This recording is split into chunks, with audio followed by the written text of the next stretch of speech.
OIC کا افغانستان کی صورتحال پر غیر معمولی اجلاس اسلام آباد میں ہوا۔ سبسکرائب کریں اور بیل دبائیں تاکہ کوئی خبر رہ نہ جائے۔ 1974 کے بعد اسلامی دنیا کا ایک سب سے بڑا اجتماع ہو رہا ہے، اس طرح کی باتیں ہو رہی ہیں۔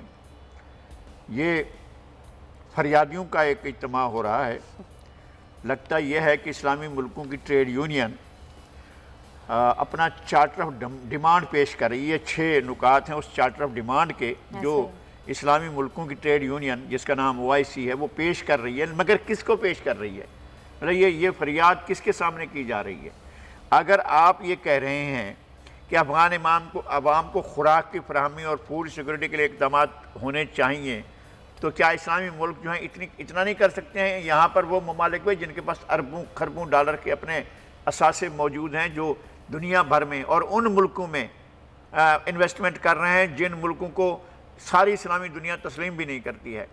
یعنی اسرائیل کے ساتھ اور انڈیا کے ساتھ سب کچھ چل رہا ہے اور ان کے ساتھ دوستی بھی چل رہی ہے اور اربوں ڈالر کی انویسٹمنٹ بھی ہو رہی ہے، تو کیا ان افغانیوں کے بارے میں وہ نہیں سوچ سکتے ہیں کہ ہم اس میٹنگ میں تو بیٹھے ہیں لیکن ہم ایسا کریں کہ تھوڑا سا آٹا اور تھوڑا سا چینی اور تھوڑا سا گھی جو ہمارے یہاں چوری ہو جاتا ہے چلے وہاں سے اٹھا کر ان کو دے دیں۔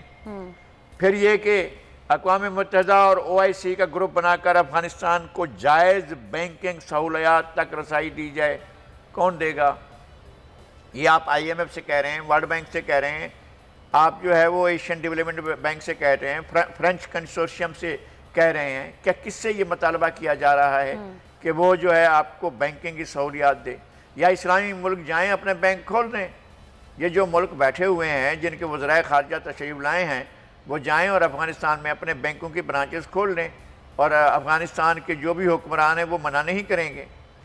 پھر یہ کہ تعلیم، سیاحت اور تکنیکی شعبوں میں سرمایہ کاری کرنی چاہیے، تو اگر سرمایہ کاری کرنی ہے تو پھر بسم اللہ جائیں افغانستان میں سرمایہ کریں، کون منع کرتا ہے؟ آپ تو تسلیم کرنے کو تیار نہیں ہے۔ کون سے اسلامی ملک ہے جو یہاں پر آئے ہوئے ہیں اور انہوں نے افغانستان کو تسلیم کیا ہے؟ ایک اس حکومت کو جو افغانستان میں موجود ہے، کیا ان اسلامی ملکوں نے جو یہاں پر آ کر بیٹھے ہیں انہوں نے تسلیم بھی کیا ہے کہ ہم اس حکومت کو مانتے ہیں؟ آپ اس حکومت کو ان الیکٹڈ مانتے ہیں، تو آپ نے ان کو کہا ہے کہ بھائی الیکشن کروا لو اور اپنے آپ کو الیکٹ کروا لو تاکہ اس کے بعد پھر آپ کے ساتھ ڈیل کیا جائے۔ آپ نے کہیں جمہوریت کی اس میں ڈالی ہے کیونکہ جمہوریت وہاں پر لائی جائے؟ آپ نے یہ جانا ہے کہ آپ نے امن کے لیے کیا اقدامات کرنے ہیں؟ کیا آپ نے یہ بات ڈالی ہے افغان حکومت پر کہ یہ جو پاکستان کے اندر طالبان جو دہشت گردی کرتے رہے ہیں ان کو اپنے ملک کے اندر ایلیمنیٹ کرو، ان کو ختم کر دو؟ ہم نے یہ مطالبہ ڈالا ہے؟ ہم نے تو کوئی بات نہیں کی، ہم نے ان کے حق میں بہت اچھے 6 پیارے پیارے مطالبات کیے ہیں، اور کس سے کیے ہیں یہ پتہ نہیں ہے۔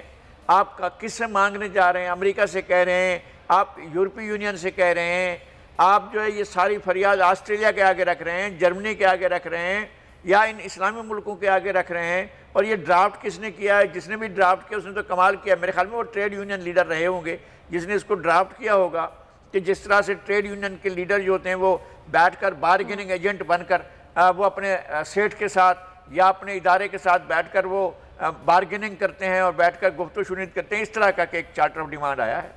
اچھا، وزیر اعظم عمران خان نے لیکن لغائی صاحب کہا کہ کشمیر اور فلسطین کے حوالے سے انہوں نے کہا ہمیں ہر فورم پر آواز اٹھانی چاہیے۔ ظاہر ہے وہ ہمیشہ کشمیر کے بارے میں بات کرتے ہیں، کشمیر کا مقدمہ پیش کرتے ہیں، انہوں نے اس بار بھی یہی کیا۔ اس کے لیے انہوں نے کیا ہے، ہم اس پر تالی بجا دیتے ہیں، لیکن اس کا فائدہ کیا ہے؟ ایٹ لیسٹ بات آپ نے ایٹ لیسٹ بات تو 70 سال ہو رہی ہے بھائی، آج سے نہیں ہو رہی ہے۔ جب سے یہ مسئلہ موجود ہے تب سے بات ہو رہی ہے، اور ان سے زیادہ بات تو خود کشمیری کر رہے ہیں، اور کشمیری عملاً جانوں کی قربانی دے رہے ہیں، عزتوں کی قربانی دے رہے ہیں، بچوں کی قربانی دے رہے ہیں، قبرستان بھرے پئے ہیں شہیدوں سے۔ ان کے بارے میں کیا سوچا جا رہا ہے؟ آپ سر بات، ہم نے جی بات تو کی تھی، ہاں جی بات کی تھی، کیونکہ آپ بہت تھک گئے تھے، آپ کی زبان کو بہت زیادہ محنت کرنی پڑی تھی بات کرنے کے لیے، اور ہم نے بات تو کی تھی۔ بھائی بات کرنا کچھ نہیں، آپ نے عملی طور پر کیا کیا ہے؟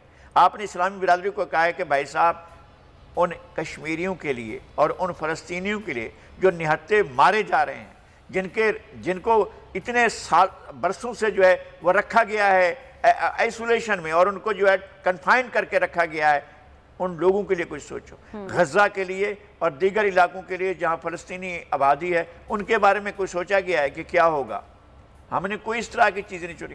ہمیں افغانستان سب سے پہلے ان اسلامی ملکوں میں ہمیں سب سے آخر میں افغانستان تسلیم کیا۔ پھر افغانستان ہمارے مسائل پیدا کرتا رہا. اس نے ہمیشہ کہا کہ جی ہم پختونستان، وہاں میں خود گیا تھا کابل میں، پختونستان چوک بنا ہوا تھا. اچھا ہمارے لیے تو وہ ہمارے ملک کو توڑنے کی باتیں کرتے رہے. اور کون سی ایک پارٹی جو ہے وہ پاکستان کے لیے بہت شیر و شکر قسم کی پارٹی ہے. چلیں یہ طالبان شیر و شکر ہوں گے، بہت مہربان ہوں گے، تو وہ ان دہشت گردوں کو لگام لیں جو ہمارے ملک کے اندر اس طرح کی کاروائیاں کرتے رہیں. نہ ہم ایسے ہی اپنی طرف سے یک طرفہ محبت کیے جا رہے ہیں افغانستان کے لوگوں کے ساتھ. ہمارے ساتھ یہ ہونی چاہیے. انسانی ہمدردی کی بنیاد پر سب کچھ کیا جانا چاہیے جو مطالبات کیے گئے ہیں.